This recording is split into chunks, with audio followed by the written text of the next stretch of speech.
विमान में एक के बाद एक फिर खराबी आ रही है। हांगकांग से दिल्ली आ रही फ्लाइट के दौरान पायलट ने इंजन में गड़बड़ी महसूस की और एयरपोर्ट से संपर्क के बाद यह फ्लाइट वापस हांगकांग लौट आई।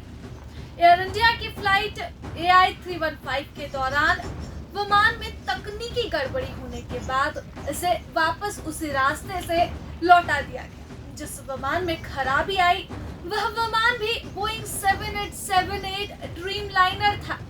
हाल ही में अहमदाबाद में क्रैश होने वाला विमान भी बोइंग 7878 ही था। अहमदाबाद विमान हादसे के बाद एयर इंडिया के विमानों की जांच भी हुई और अब एक और विमान में गड़बड़ी देखने को मिली। हालांकि इस घटना में किसी भी तरह के नुकसान की फिलहाल तो कोई खबर नहीं है। एयर इंडिया का बोइंग 7878 ड्रीमलाइनर एक वाइड बॉडी विमान है जिसका इस्तेमाल आमतौर पर लंबी दूरी वाले इंटरनेशनल फ्लाइट्स के लिए किया जाता है। इस विमान में 2 क्लास कॉन्फ़िगरेशन है जिसमें बिजनेस क्लास में 18 सीटें और इकोनॉमी क्लास में 238 सीटें हैं। हालांकि जरूरत के हिसाब से एयरलाइन इसमें बदलाव कर सकती है। आपको याद हो कि अहमदाबाद में भी बोइंग 787 ड्रीमलाइनर विमान क्रैश हो गया था, जिसके बाद एयर इंडिया के खिलाफ लोगों में खूब गुस्सा बढ़ गया था।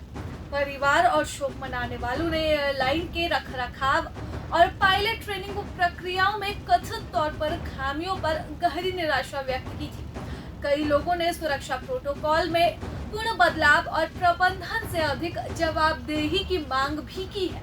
सरकार ने विमान दुर्घटना की जांच के लिए एक हाई लेवल पैनल का गठन किया था और नागरिक उड्डयन महानिदेशालय, विमान दुर्घटना जांच ब्यूरो के वरिष्ठ अधिकारियों और स्वतंत्र विमानन सुरक्षा विशेषज्ञों वाली जांच समिति संभावित तकनीकी विफलताओं, रखरखाव, रिकॉर्ड और दुर्घटना के लिए क्रू एक्शन की जांच भी करेगी। अहमदाबाद विमान हादसे में 270 से भी अधिक लोगों की मौत हो गई है।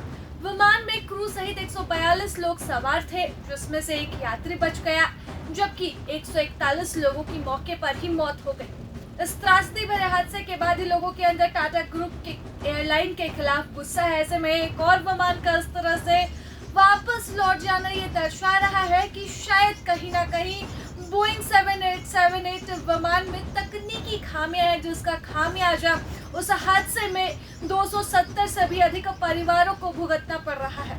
अब तक कईयों के DNA का शव से मिलान नहीं हो पाया है। यह भी कहा जा रहा है कि अब मिलान हो पाना भी बहुत मुश्किल है।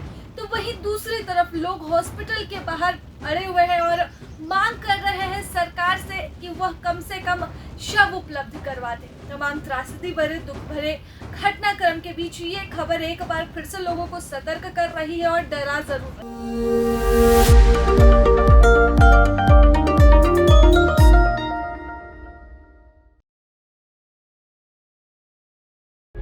प्रभातखबर.com, विश्वास वही, रफ्तार नहीं।